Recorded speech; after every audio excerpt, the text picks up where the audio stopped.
출애굽기 9장. 주께서 모세에게 말씀하셨다. 너는 파라오에게 가서 이렇게 말하라. 히브리 사람들의 하나님이신 주께서 말씀하시기를 너는 내 백성을 내보내라. 그래서 그들이 나에게 예배를 드릴 수 있게 하라. 내가 그들을 내보내지 않고 계속 묶어둔다면 주 내가 들판에 있는 너희 가축들에게 곧 너희의 말과 나귀와 낙타와 소와 양에게 심한 전염병이 돌게 할 것이다.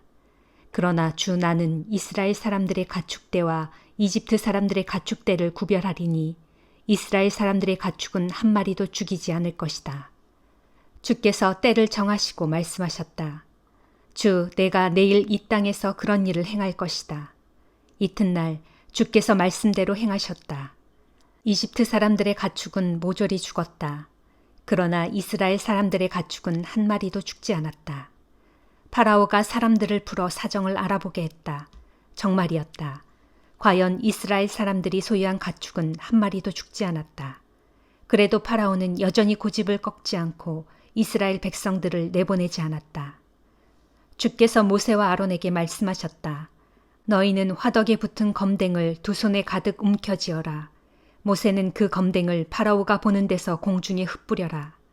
그 검댕이 먼지가 되어 이집트 온 땅을 뒤덮을 것이고 그래서 그 땅에 살고 있는 사람이나 짐승 모두에게 악성 종기가 생길 것이다. 모세와 아론은 화덕에 붙어있는 검댕을 두 손에 잔뜩 움켜쥐고 파라오 앞에 섰다. 모세가 그 검댕을 공중에 흩뿌리니 사람들과 짐승들에게 악성 종기가 생겼다. 이집트의 마술사들도 악성 종기가 생겨 모세 앞에 나올 수 없었다. 악성 종기는 마술사들과 이집트 사람들 모두에게 생겼다. 그러나 주께서 파라오의 마음을 완고하게 하셨으므로 파라오는 여전히 모세와 아론의 말을 듣지 않았다. 주께서 말씀하신 그대로였다. 주께서 모세에게 말씀하셨다.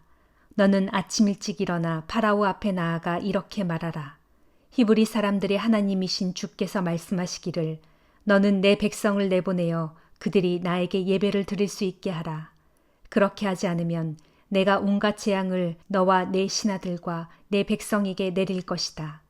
그래서 나와 같은 이가 온 천하에 없다는 사실을 너희로 알게 하겠다. 내가 손을 뻗어 너와 내 백성들을 전염병으로 쳤더라면 너희는 이 땅에서 흔적도 없이 사라졌을 것이다. 내가 너를 그냥 놓아두는 것은 나의 권능을 너에게 보여 온 누리에 내 이름이 널리 알려지도록 하기 위함이다. 너는 여전히 내 백성을 업신여겨 그들을 내보내지 않는구나. 내일 이맘때쯤 내가 엄청난 우박을 퍼부을 것이다. 이집트라는 나라가 생긴 이래로 그토록 엄청난 우박은 처음이 될 것이다. 너는 이제 내 가축과 들판에 있는 모든 것들을 다 모아서 안전한 곳으로 대피시켜라. 대피하지 못하고 들판에 있다가는 사람이나 짐승이나 모두 우박에 맞아 죽을 것이다. 파라오의 신하 가운데서 주의 말씀을 두려워한 사람들은 자기가 부리는 노예들과 가축들을 집안으로 피신시켰다. 그러나 주의 말씀을 무시한 자들은 자기가 부리는 노예들과 가축들을 들판에 그냥 두었다. 주께서 모세에게 말씀하셨다. 너는 하늘을 향해 손을 뻗어라. 그러면 우박이 이집트 땅 방방곡곡에 쏟아져 내릴 것이다. 사람과 동물은 물론 이집트 온 들판에서 자라고 있는 푸성기 위에 우박이 쏟아져 내릴 것이다. 모세가 하늘을 향해 지팡이를 뻗치자 주께서 천둥과 함께 우박을 쏟아 부으셨다. 또 벼락이 땅에 떨어졌다. 이렇게 주께서 우박을 이집트 땅 위에 쏟아 부으셨다. 우박이 쏟아져 내리고 번개가 번쩍거렸다. 나라가 생긴 이래로 이집트 온 땅에 그토록 심한 우박이 쏟아져 내린 적이 없었다. 이집트 온 땅에 쏟아진 우박은 사람과 가축을 비롯한 들판에 있는 모든 것들을 내리쳤다. 들판의 온갖 푸성귀가 우박에 맞아 죽었다. 들판의 나무들도 모두 부러졌다. 하지만 이스라엘 사람들이 살고 있는 고센 땅에는 우박이 전혀 내리지 않았다. 파라오가 모세와 아론을 불러들여 말했다. 이번에는 내가 정말 죄를 지었다. 주께서 오르시고 나와 내 백성이 나빴다. 이제 주께 빌어다오. 천둥과 우박이 그만 그치게 해다오. 내가 너희를 보내주겠다. 너희는 더 이상 여기에 머물지 않아도 된다. 모세가 파라오에게 말했다. 이 성을 벗어나는 대로 저는 주를 향해 손을 뻗어 기도하겠습니다. 그러면 천둥이 멎고 우박도 더 이상 쏟아지지 않을 것입니다. 이로써 왕께서는 이 세상이 주 하나님의 것임을 알게 되실 것입니다. 하지만 아직도 왕과 왕의 신하들이 주 하나님을 두려워하지 않고 있다는 사실을 저는 잘 알고 있습니다. 그때는 보리 이삭이 나오고 삼꽃이 필 무렵이었으므로 그것들이 모두 망가졌다. 밀과 쌀보리는 아직 이삭 팰 때가 되지 않았으므로 그것들은 별 피해가 없었다. 모세는 파라오에게서 물러나 성 밖으로 나왔다. 모세가 주를 향해 손을 뻗치니 천둥과 우박이 그치고 비도 더 이상 내리지 않았다. 파라오는 비와 우박과 천둥이 그친 것을 알고는 다시 죄를 지었다. 파라오와 신하들의 마음이 완고해졌다. 마음이 완고해진 파라오는 다시 고집을 피워 이스라엘 백성들을 내보내려 하지 않았다. 주께서 모세를 통해 말씀하신 그대로였다. 누가복음 12장. 그러는 사이에 수많은 사람들이 예수께로 몰려들어 서로 발필지경이 되었다. 예수께서는 먼저 제자들에게 말씀하시기 시작했다. 너희는 바리새파 사람들의 누룩을 조심하여라. 그들은 위선자들이다. 감추어 놓은 모든 것들은 다 드러나게 마련이고 숨겨놓은 모든 것들도 다 알려지게 마련이다. 그러므로 너희가 어두운 데서 말한 것이 밝은 데서 들려질 것이고 골방에서 귀에 대고 속삭인 말이 지붕 위에서 널리 선포될 것이다. 사랑하는 내 친구들아, 내가 너희에게 진정으로 말한다. 몸은 죽여도 더 이상은 어떻게 하지 못하는 자들을 두려워하지 말라. 너희가 참으로 두려워해야 할 분은 너희 몸을 죽일 뿐 아니라 그 후에 너희를 지옥에 던질 수 있는 권세를 가진 분이다. 참새 5마리의 값이 얼마냐? 고작 2아사리온이 아니냐? 그러나 그처럼 하찮은 참새 1마리조차도 하나님께서는 절대 잊고 계시지 않는다. 하나님께서는 너희의 머리카락 숫자까지도 다 헤아리고 계신다. 그러므로 두려워하지 말라.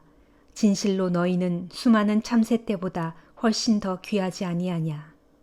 내가 너희에게 분명히 말한다. 누구든지 사람들 앞에서 나를 시인하면 인자도 하나님의 천사들 앞에서 그 사람을 시인할 것이다. 그러나 누구든지 사람들 앞에서 나를 모른다고 부인하면 인자도 하나님의 천사들 앞에서 그 사람을 모른다고 부인할 것이다. 누구든지 인자를 거슬러 말하는 사람은 용서를 받을 수 있어도 성령을 거슬러 말하는 사람은 절대로 용서받지 못할 것이다. 너희가 회당이나 위정자들이나 권력자들 앞에 끌려가게 되면 그때 무슨 말로 자신을 변호할까 염려하지 말라. 그때에 성령께서 너희가 마땅히 해야 할 말을 일러주실 것이다. 무리 가운데 한 사람이 예수께 말했다. 선생님, 제 형더러 유산을 저와 나누어 가지라고 말씀해 주십시오. 예수께서 그에게 대답하셨다. 이 사람아, 누가 나를 당신들 재판관이나 재산 나누는 사람으로 세웠소?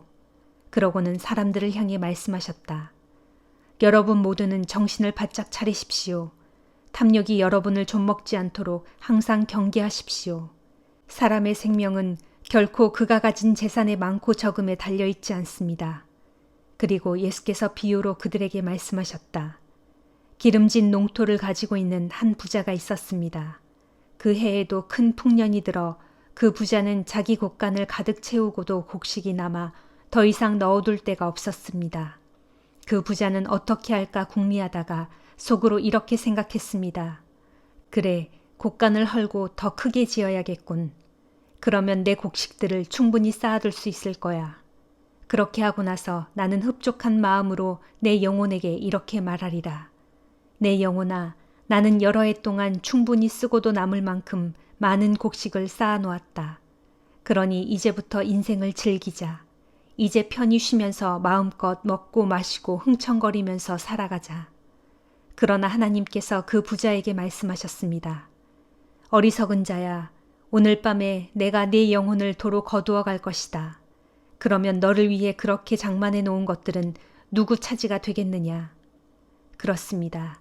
자기 자신을 위해서는 많은 것들을 쌓아둘 줄 알면서도 하나님께 대해서는 마음쓰기를 인색하게 하는 사람의 행로가 이와 똑같습니다. 예수께서 제자들에게 계속 말씀하셨다. 그러므로 내가 너희에게 말한다. 너희 목숨을 위하여 무엇을 먹을까? 너희 몸을 위하여 무엇을 입을까? 조금도 걱정하지 말라. 목숨이 음식보다 소중하고 몸이 옷보다 소중하다. 저 공중의 까마귀를 보아라. 뿌리지도 않고 거두지도 않고 곳간에 쌓아두지도 않지만 하나님께서 그것들을 다 먹여주신다. 하물며 너희야 새들보다 훨씬 더 귀하지 아니하냐. 너희 중에 누가 염려하고 걱정한다고 해서 단 하루인들 자기 수명을 늘릴 수 있느냐. 이처럼 너희가 지극히 사소한 일조차 해낼 수 없는데도 무엇 때문에 다른 일들을 그토록 염려하고 걱정하느냐. 저 들판의 백합화를 생각해보라. 실을 잡지도 않고 배도 짜지 않지만 모든 영화를 누린 솔로몬도 저 꽃만큼 아름답게 차려입지 못하였다. 믿음이 적은 자들아 보아라. 오늘 피었다가 내일 아궁이에 던져질 들판의 풀들조차도 하나님께서 이렇게 잘 입히시는데 하물며 너희야 더욱 잘 입히시지 않겠느냐. 그러므로 너희는 무엇을 먹을까 무엇을 마실까 조금도 염려하지 말라. 그런 것들은 세상 사람들이 날마다 열심히 추구하는 것들이다. 사실 너희 하늘 아버지께서는 그런 것들이 너희에게 필요하다는 것을 충분히 알고 계신다. 그러므로 너희는 먼저 하나님의 나라를 추구하라. 그리하면 이 모든 것들이 너희에게 더하여 주어질 것이다. 어린 양들아 두려워하지 말라. 너희 하늘 아버지께서는 그 나라를 너희에게 주시기를 진정 기뻐하신다. 너희가 가진 소유물을 다 팔아 가난한 자에게 나눠주어라. 그리하여 너희 자신을 위하여 영원히 낡아지지 않는 지갑을 만들어라. 그렇게 너희 재물을 하늘에 쌓아두면 거기에는 도둑이 들거나 좀이 쏠 일이 절대로 없다. 명심하여라. 너희의 재물이 있는 바로 그곳에 너희의 마음도 함께 있다. 너희는 허리띠를 동여매고 등불을 항상 켜놓고 삼가 준비하고 있어라. 마치 결혼잔치에서 돌아오는 주인을 기다리는 사람처럼 주인이 문을 두드리면 금세 열어줄 준비를 갖추고 있어라. 주인이 돌아왔을 때 그처럼 미리 준비하고 기다리고 있는 종들에게는 복이 있다. 내가 진정으로 너희에게 말한다.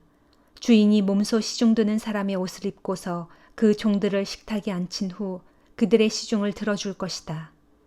주인이 한밤중에 오든 새벽에 오든 미리 준비하고 있다가 주인을 맞이하는 종들에게는 복이 있다. 너희는 이것을 알아라.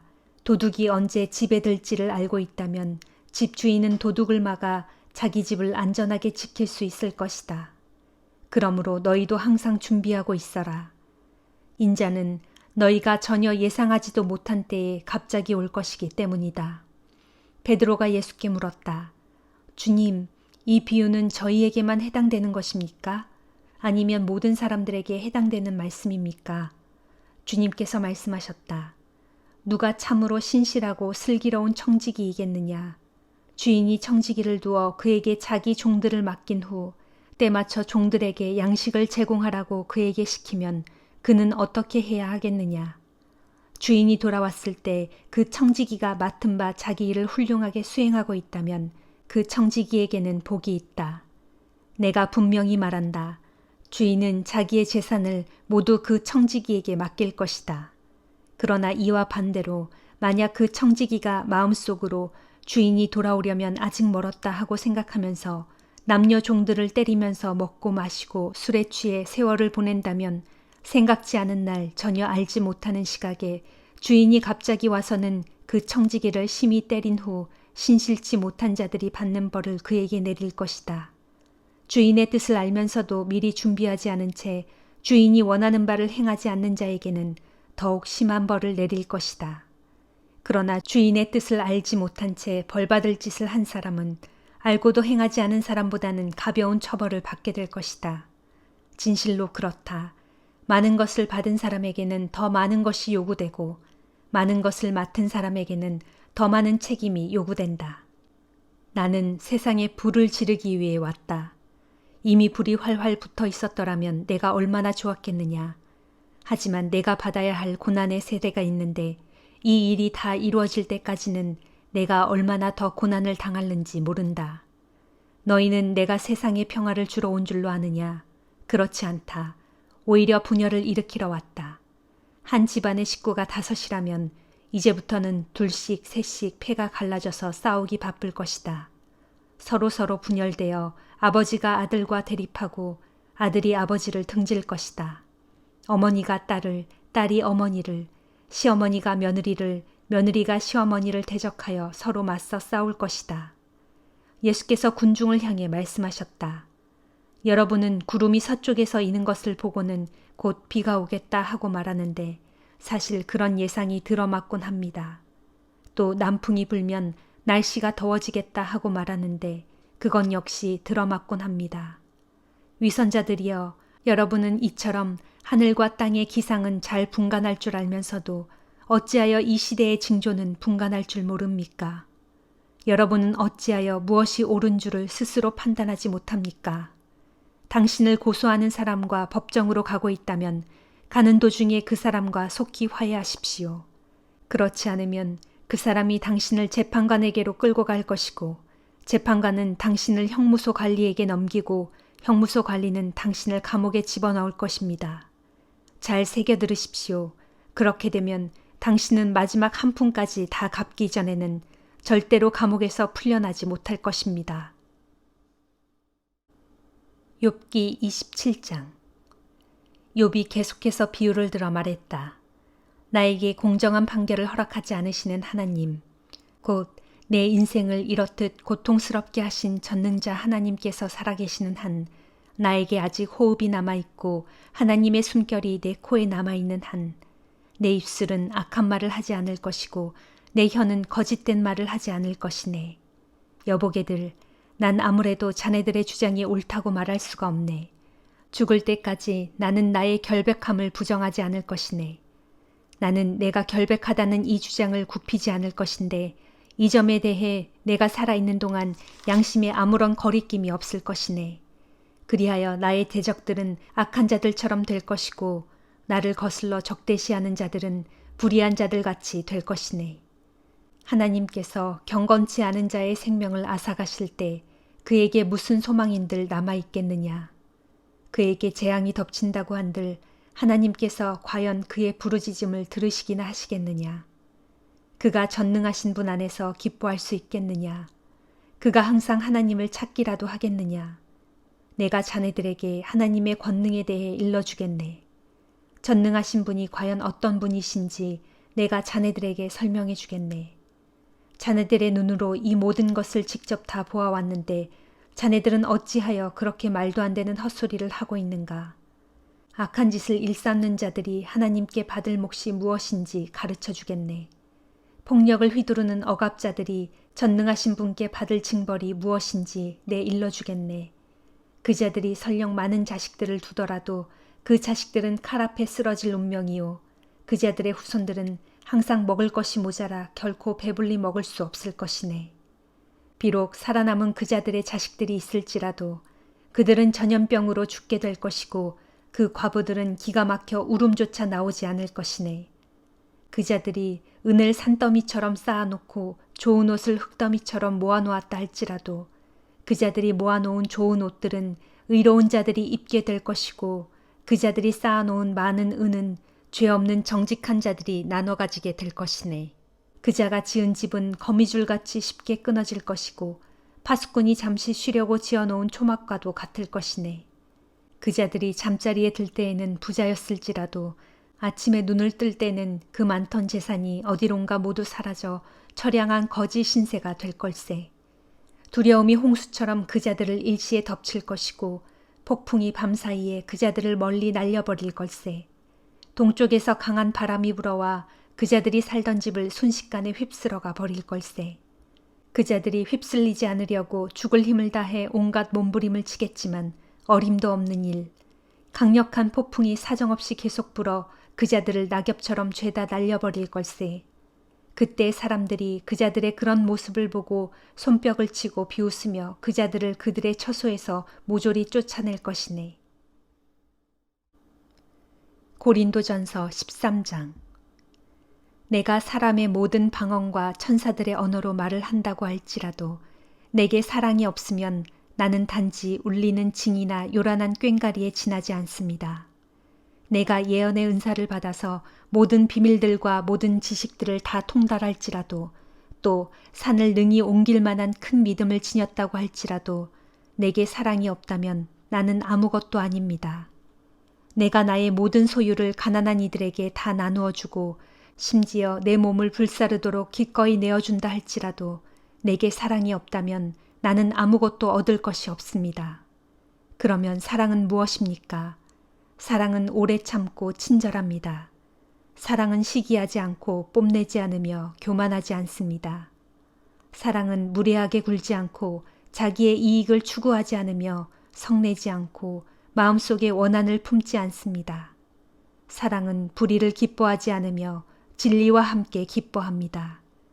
사랑은 모든 것을 덮어주고 변함없이 항상 믿어주며 언제 어디서나 소망을 품고 모든 것을 견딥니다.